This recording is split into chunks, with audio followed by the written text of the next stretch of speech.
A professor, brimming with misplaced confidence, challenged an older woman to solve a complex equation, certain she'd fail miserably. Little did he know, she was once a mathematical titan who had reshaped the world of physics. As she picked up the chalk, the classroom hushed. Her hands moved with surprising precision, breaking down the intricate problem with elegant clarity. Suddenly, the smug professor stood speechless, his assumptions utterly shattered by the brilliance of the woman he'd tried to humiliate. Eleanor Vance, her lavender cardigan neatly buttoned, adjusted her glasses as she strolled across the university campus. Fallen leaves crunched softly beneath her sensible walking shoes. At 78, she blended in with the other seniors visiting for Alumni Day, just another silver-haired guest reminiscing about the good old days. "Excuse me?" she asked a passing student. "Could you direct me to the Richardson building? It's been decades since I've been here." The young man pointed toward an imposing brick structure. "The physics department? It's right over there, ma'am." Eleanor nodded her thanks, a faint smile crinkling the corners of her eyes.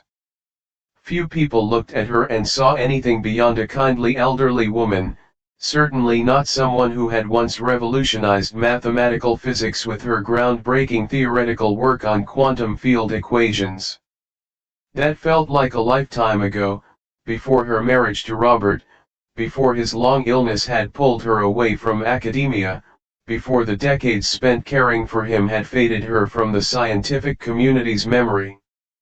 Her contributions had been absorbed into larger projects, her name gradually disappearing from citations. Now, 5 years after Robert's passing, Eleanor had decided to return to Westridge University for the first time in nearly 40 years. Not to reclaim her legacy, just to see the place where she'd once felt most alive.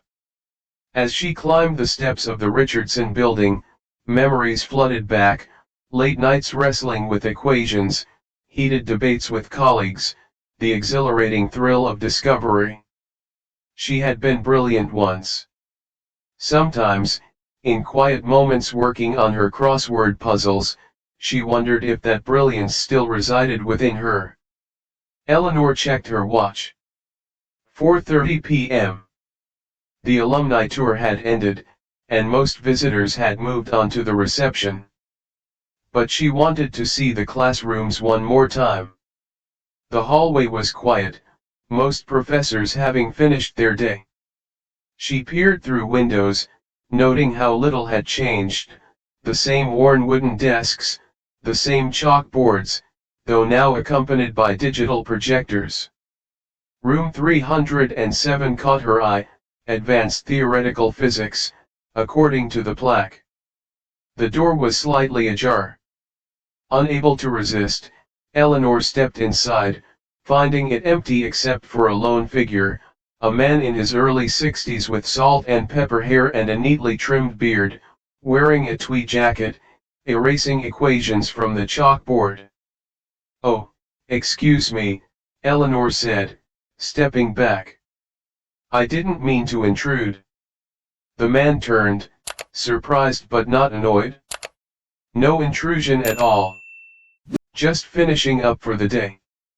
He had kind eyes behind his glasses, though they held a hint of weariness that spoke of long academic battles. "Are you here for Alumni Day?" "Yes," Eleanor replied, her gaze drawn to the equation still faintly visible on the board. "I was just reminiscing." "Were you a student here?" he asked, studying her with newfound interest. Eleanor hesitated. "Once upon a time, in physics, actually." "Really?" His eyebrows rose slightly. "I'm Professor David Miller. I've been teaching here for almost 30 years now." "Eleanor Vance," she offered, not expecting any recognition. There wasn't any. "Well, Mrs. Vance, you're welcome to look around." Most of our alumni just want to see the new science center. Not many come back to the old classrooms. Eleanor's eyes remained fixed on the equation. Without thinking, she murmured, "You've made an error in the third line." Professor Miller turned back to the board, squinting. "Pardon me." Eleanor blushed slightly, embarrassed by her impulsive correction. "I'm sorry. It's just, there's a minor error in your derivation. The constant should be negative." Professor Miller studied Eleanor with new interest, his academic pride slightly pricked. He'd been teaching this material for decades and wasn't accustomed to being corrected, especially by someone he'd mistaken for just another nostalgic alumna. "I don't believe we have an error," he said, his tone measured but firm. He gestured toward the chalkboard where a complex equation sprawled across the surface, the remnants of that day's lecture on quantum field theory. "This is a standard derivation of the Klein-Gordon equation." Eleanor Vance stood her ground, "Actually have a point." He turned to face her fully. "You said you studied physics here. When was that?" "In the 1970s, Eleanor replied softly. "It's been a while." "And yet, you spotted that immediately." David gestured to the empty classroom around them, the late afternoon sunlight streaming through the tall windows, dust motes dancing in the golden beams. "Would you care to sit down? I rarely get to talk shop with alumni who actually remember the mathematics." Eleanor hesitated, then moved to one of the front row desks, lowering herself carefully into the seat. It felt strange to sit on this side of the classroom again after so many years. Professor Miller leaned against his desk, studying her with growing curiosity. "Most people who visit on Alumni Day want to talk about football games and dorm pranks, not quantum mechanics. You must have been quite the student. For you, a free like is easy. But for me, it is the greatest support and encouragement. For this video, can you give me one like and one subscription? Thank you very much."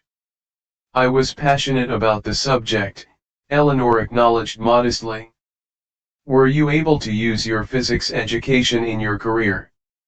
he asked. A shadow crossed Eleanor's face. "Not as much as I'd hoped. Life takes unexpected turns." David nodded, sensing there was more to her story. After a moment's consideration, he made a decision. Walking to the chalkboard, he erased the previous work and wrote out a new equation, more complex, combining elements of relativistic quantum mechanics with tensor calculus. "I'm teaching a graduate seminar tomorrow on the mathematics of unified field theory," he explained, stepping back from the board. "This is a problem I've been working on. Since you have such a sharp eye for errors, I wonder if you'd mind taking a look." Eleanor stared at the equation, feeling a long dormant part of her mind beginning to stir. She recognized this as a test. He wanted to see if her correction had been a lucky guess or if she genuinely understood the mathematics. "It's been decades since I've worked with anything this complex," she demurred, though her eyes were already tracing the variables, her mind automatically beginning to process the relationships. "Humor me," David said, offering her a piece of chalk with a half-smile that held both challenge and encouragement. "Sometimes the mind retains more than we realize." Eleanor hesitated, then slowly rose from her seat. As she approached the board, she felt a flutter of anxiety. What if she embarrassed herself? What if her mind, now in its 8th decade, failed her? "The fundamental question in this equation," David explained, "is finding an elegant proof for the relationship between these two field expressions under extreme conditions. Most of my graduate students take 3 pages of calculations to demonstrate it, if they can solve it at all. Eleanor took the chalk, its familiar weight and texture bringing back a flood of memories.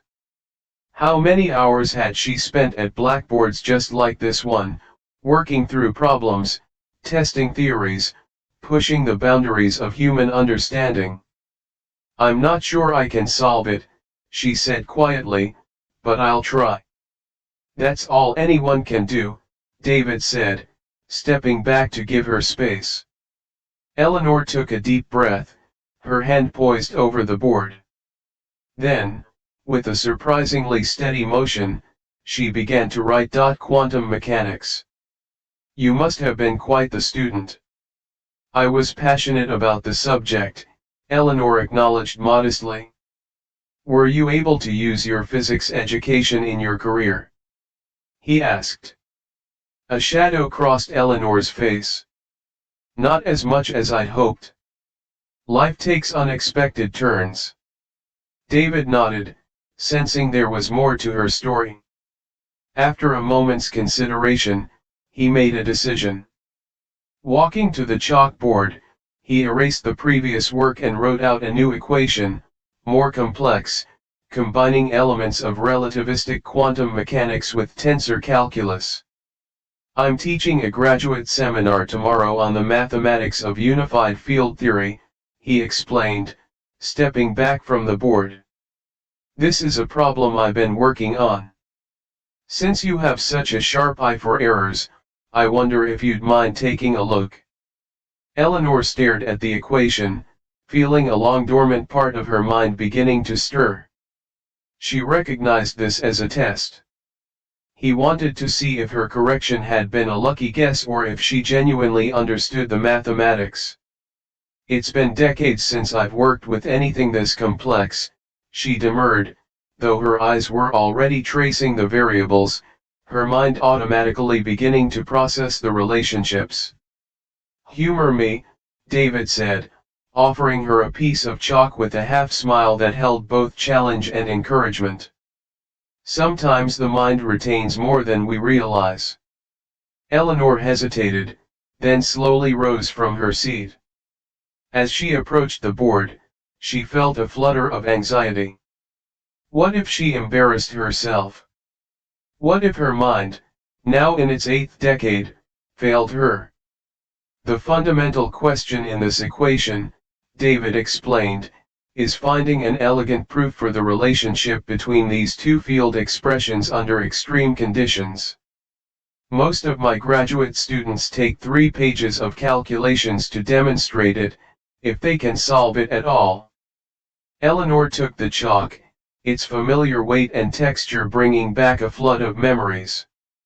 How many hours had she spent at blackboards just like this one, working through problems, testing theories, pushing the boundaries of human understanding. "I'm not sure I can solve it," she said quietly, "but I'll try." "That's all anyone can do," David said, stepping back to give her space. Eleanor took a deep breath, her hand poised over the board. Then, with a surprisingly steady motion, she began to write. Professor Miller pulled a chair next to Eleanor's desk, his previous professorial demeanor replaced by genuine curiosity.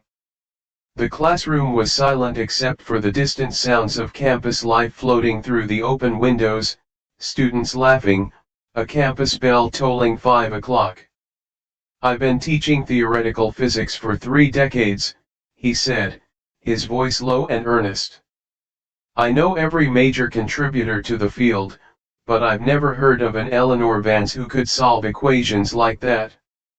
He gestured to the chalkboard, still filled with her elegant solution. "At least, not under that name." Eleanor's hands rested in her lap, fingers intertwined. For a moment, she seemed to be debating with herself, weighing decades of privacy against the simple human desire to be known. "I published under my maiden name," she finally said. "Eleanor Carrington." David's eyes widened. "Eleanor Carrington?" "The Eleanor Carrington who published 3 groundbreaking papers on quantum field unification in the early 1970s. His voice held disbelief and growing excitement. Your work on dimensional compactification was years ahead of its time. Everybody wondered why you disappeared from the field. A sad smile crossed Eleanor's face.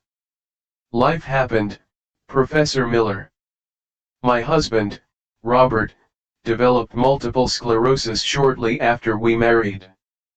His condition required increasing care, and my academic work became secondary. But your theories on symmetry breaking, they influenced an entire generation of theoretical work. Weinberg cited your 1972 paper in his Nobel Prize research. David leaned forward, still processing this revelation. We teach your methods in graduate seminars. There's even a technique named after you, the Carrington transformation. I used it just last week in a lecture. Eleanor's eyes brightened at this, a hint of her former academic passion visible beneath the surface. Is that what they call it now? We just called it the shortcut in our research group. What happened after your last publication? Did you continue your research privately? Eleanor shook her head, gazing out the window at the campus quad. Robert needed me. His condition worsened, and we moved to Vermont to be near his family. I took a job teaching high school mathematics to support us. She paused, the memories clearly bittersweet. By the time opportunities for women in physics improved in the 1980s, I was already far from academia. And after a decade away from the field, well, physics moves quickly. But your mind. David gestured toward the chalkboard, clearly it was therapeutic, even if no one else would ever see the work. David shook his head, still amazed. The field lost a remarkable talent when you left. The field continued without me, Professor Miller. That's how science works. No single person is indispensable. There was no bitterness in her voice, only acceptance. I made my choice. Robert gave me 37 wonderful years, despite his condition. I wouldn't trade those for any academic accolade. David nodded slowly, beginning to understand. And after your husband passed? It had been nearly 40 years since my last publication. Who would want a 70-something physicist whose knowledge peaked during the Nixon administration? She chuckled softly. Besides, I'd grown accustomed to anonymity. There's a certain freedom in being invisible, just another old woman that people smile politely at before looking past. For you, a free like is easy. But for me, it is the greatest support and encouragement. For this video, can you give me 1 like and 1 subscription? Thank you very much. David studied the elegant equations still covering the chalkboard. Except you're not just another anything, Dr. Carrington. The solution you just derived, it's publishable. It advances the field.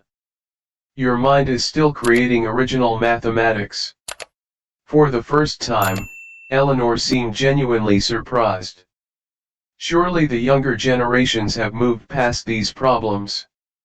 Some problems are timeless, and some talents are irreplaceable. David stood suddenly, energized by an idea. Our department has a distinguished visitor program. We bring in experts to give guest lectures, work with graduate students. Would you consider it? Eleanor laughed, the sound brightening the classroom. At my age. Age is irrelevant in mathematics. Your mind is as sharp as anyone I've ever met. His enthusiasm was building. Think about it, a chance to engage with the field again, to share your unique perspective. No pressure, no publish or perish, just pure intellectual exchange. Eleanor stood slowly, gathering her purse. It's a kind offer, Professor Miller, but I've grown comfortable with my quiet life. Will you at least consider it? The students would benefit enormously from your insights. He hesitated, then added, and perhaps the field has lost enough of Eleanor Carrington's contributions already. This gave her pause. Her eyes drifted back to the chalkboard, to the mathematics that had once been the center of her world. For a brief moment, David could see the brilliant young physicist she had been, passionate, determined, alive with ideas. I have your solution photographed on my phone, David said gently. Would it be all right if I shared it with my graduate seminar tomorrow? With full credit, of course. Eleanor's expression softened. That would be nice. She glanced around the classroom one last time, as if saying goodbye to a piece of herself. It felt good, you know, to do real mathematics again, to feel that part of my mind wake up. David walked with her to the door. Sometimes the most brilliant lights are hidden under the most ordinary bushels, he said. I'm glad I had the chance to see yours shine today, Dr. Carrington. Eleanor smiled, adjusting her glasses. Eleanor, please. Dr. Carrington feels like someone from another lifetime. As they stepped into the hallway, David realized he had just witnessed something rare and precious, genius that time and circumstance had hidden but never diminished. 1 month later, Eleanor stood at the podium in Lecture Hall B of the Richardson Building, facing an audience that filled every seat. Graduate students occupied the front rows, notebooks open, and pens poised. Behind them sat faculty members from the physics, mathematics, and engineering departments. The back rows held reporters from scientific publications and local news outlets. I want to thank Professor Miller for his rather generous introduction, Eleanor began, her voice steady despite her nerves. She wore the same lavender cardigan from their first meeting, now paired with a simple pearl necklace. It seems my unplanned visit to campus has led to something quite unexpected. David Miller, seated in the front row, gave her an encouraging nod. After their chance encounter, he had shown her solution to his colleagues, which had led to this moment, a special lecture titled Reflections on Quantum Field Theory, Past Insights and Future Directions. Many of you were not yet born when I published my last paper, Eleanor continued, a smile crinkling the corners of her eyes. I've spent the intervening decades in a very different world than academia.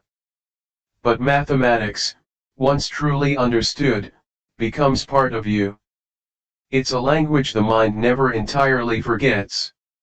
She clicked to her first slide, displaying the equation she had solved in David's classroom. Professor Miller challenged me with this problem, not realizing I was in fact familiar with the underlying principles. Today, I'd like to explore not just the solution, but the intuitive pathways that led me to approach it as I did. For the next hour, Eleanor Vance Carrington held the audience. Several times, senior faculty members exchanged glances of appreciation when she illuminated concepts from fresh angles. In the weeks following that first classroom encounter, David had helped Eleanor access recent literature in the field. She had devoured it all, her mind making connections and seeing implications that others had missed. Now, as she concluded her lecture, she presented several original ideas that built upon her earlier work, updated with modern understanding. These are merely suggestions for those of you doing the real work of advancing the field, she said modestly. Perhaps they will spark something useful in your own research. The applause that followed was thunderous. Graduate students lined up to ask questions, treating her with the reverence usually reserved for Nobel laureates. Several faculty members approached with collaboration proposals. Later, as the hall emptied, David joined Eleanor at the podium. So, he said with a smile, have you considered my offer? Since their first meeting, he had been gently persistent about the distinguished visitor position. Eleanor had deflected, uncertain about re-entering academic life after so long. Eleanor looked out at the lecture hall, now empty except for a few lingering students. It would be part-time? She asked, a hint of interest in her voice. Completely on your terms, David assured her. Guest lectures, student mentoring, whatever you're comfortable with. No pressure, no deadlines. Eleanor gathered her notes thoughtfully. I had forgotten, she said softly, how it feels to be heard, to have ideas that matter to others. Your ideas have always mattered, Eleanor. The world just didn't have access to them. David handed her a campus visitor's badge with her name already printed on it. The department approved it unanimously this morning. Eleanor took the badge, running her thumb over her name, Eleanor Carrington Vance, visiting scholar in theoretical physics. Has a nice ring to it, doesn't it? David smiled. It does. Eleanor agreed, surprising herself. Perhaps this old dog has a few new tricks left to share after all. As they walked out of the lecture hall together, Eleanor felt something she hadn't experienced in decades, the particular joy that comes from using one's gifts to their fullest measure. Her life had taken an unexpected turn in that empty classroom, proof that brilliance never truly fades and that it's never too late to reclaim a forgotten part of oneself. Eleanor Vance's story reminds us that brilliance wears many disguises in our world.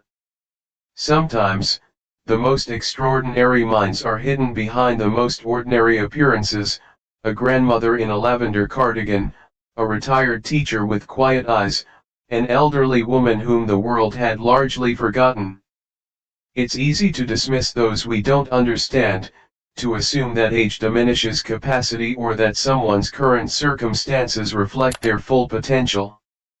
Eleanor's journey teaches us to look deeper, to recognize that genius doesn't announce itself with fanfare, it often waits patiently to be discovered. In your own life, consider the Eleanor Vances you may have overlooked, the wisdom and talents hidden in unexpected places.